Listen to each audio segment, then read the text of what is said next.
6 दशकों से संगीत की दुनिया को अपने सुरों से सजाने वाली, करीब 20 भाषाओं में 30,000 से ज्यादा गाना गाने वाली स्वर कोकिला लता मंगेशकर आज की तारीख में किसी पहचान की मोहताज नहीं है।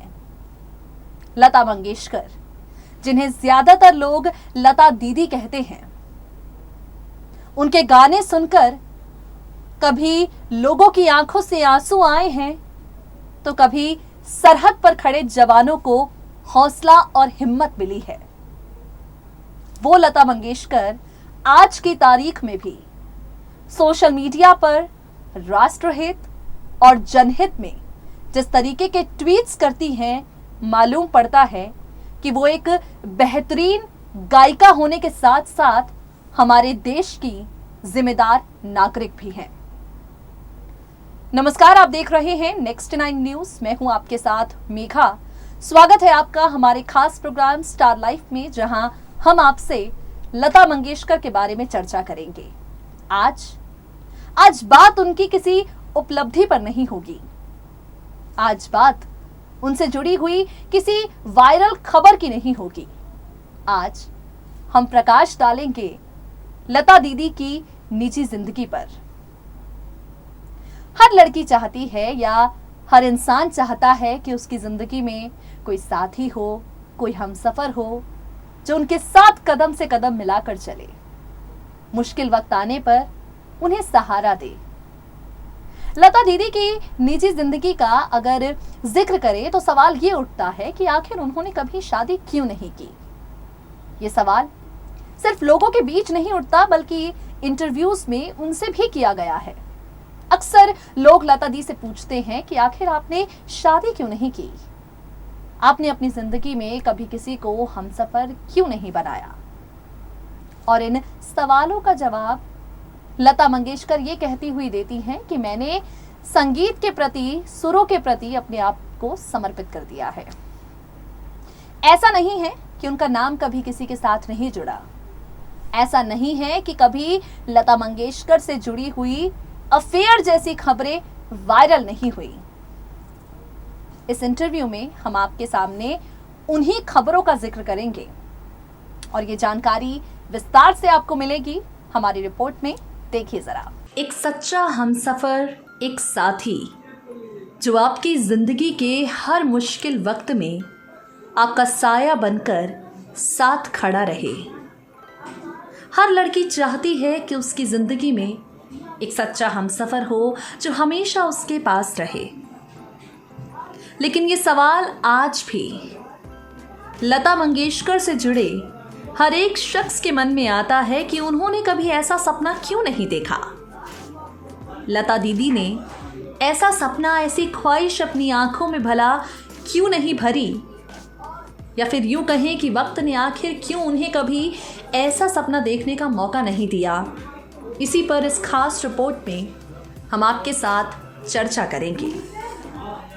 आपको बता दें, एक वक्त था जब लता मंगेशकर किसी भी समारोह में जाती, अधिकांश लोग उनसे यही सवाल करते, आपने आज तक शादी क्यों नहीं की? आपने आज तक किसी भी शख्स को अपना हमसफर बनने लायक क्यों नहीं समझा? इस बात का जवाब लता दी देती हुई कहती हैं, घर के सभी सदस्यों की जिम्मेदारी मुझ पर थी। ऐसे में कई बार शादी का ख्याल आता भी तो उस पर अमल नहीं कर सकती थी। बेहद कम उम्र से मैं काम करने लगी। मेरे पास बहुत ज़्यादा काम था। सोचा कि पहले सभी छोटे भाई बहनों को व्यवस्थित कर लूं, फिर सोचा कि कुछ हो जाएगा। थोड़े समय बाद बहन की शादी हो गई, बहन के बच्चे हो गए, उन्हें संभालने की जिम्मेदारी मुझ पर आ गई और इस तरह से वक्त के साथ साथ उम्र निकलती गई। आपको बता दें, लता मंगेशकर के निजी जीवन को लेकर, उनकी निजी जिंदगी से जुड़ी कई बातें जानने को लेकर हमेशा लोगों के बीच उत्साह रहता है। इसलिए जब उनके प्यार को लेकर चटपटी खबरें बाजार में उड़ती हैं तो वो खबरें हर जगह छपती हैं। लंबे समय के बाद भी लता मंगेशकर को हमेशा ऐसा ही कहते हुए सुना गया है कि वो सच्चा प्यार महज अपनी गायकी से करती हैं।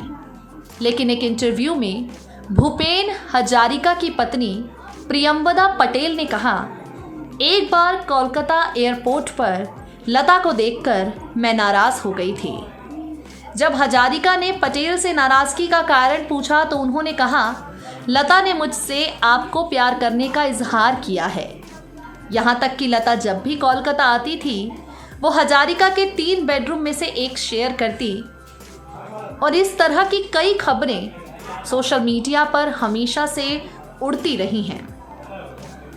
कहा यह भी जाता है कि लता और हजारिका के अफेयर के बारे में जानता हर कोई था, लेकिन कोई इस बारे में बात नहीं करता था। आपको बता दें, हजारिका के निधन के समय वो यही सोच रही थी कि यदि लता मेरे रिश्ते के बीच में नहीं आई होती तो उनका तलाक कभी नहीं होता। प्रियंवदा, जिसका जिक्र हम यहाँ पर आपसे कर रहे हैं, प्रियंवदा पटेल, जब उन्होंने असम के एक स्थानीय चैनल में ये इंटरव्यू दिया, लोगों के बीच इस बात को लेकर चर्चा होने लगी कि क्या भूपेन हजारिका के लिए ही लता मंगेशकर ने आज तक किसी ने इससे शादी नहीं की।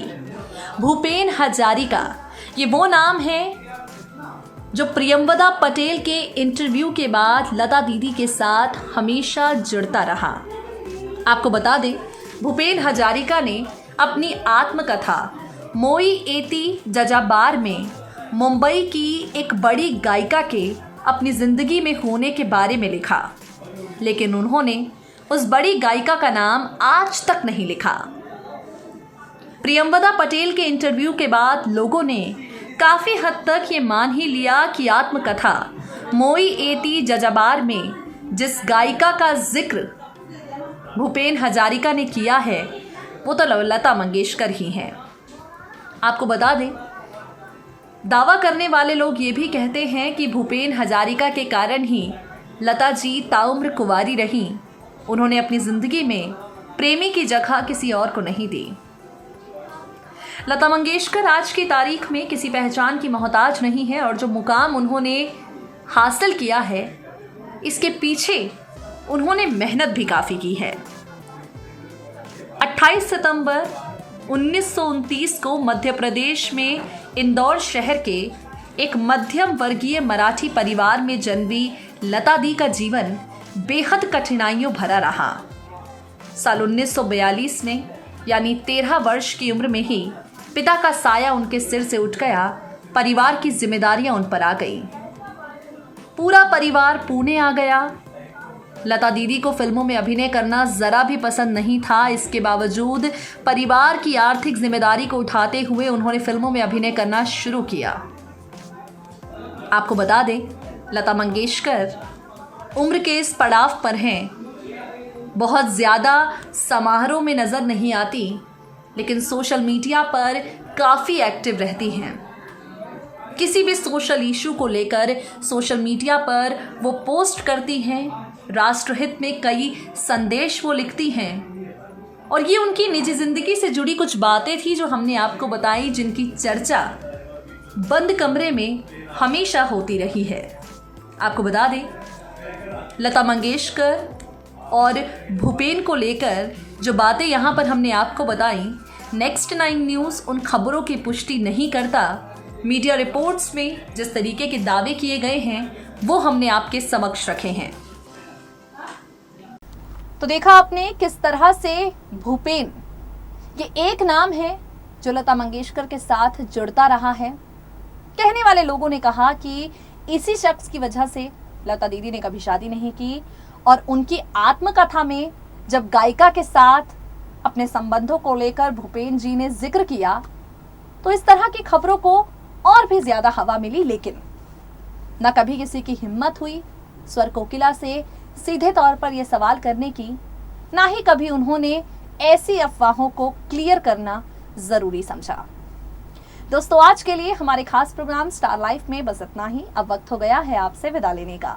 फिर होगी आपसे मुलाकात ऐसे ही किसी सितारे की जिंदगी के जुड़े किस्से के साथ, मगर तब तक के लिए दे दीजिए मुझे इजाजत। नमस्कार।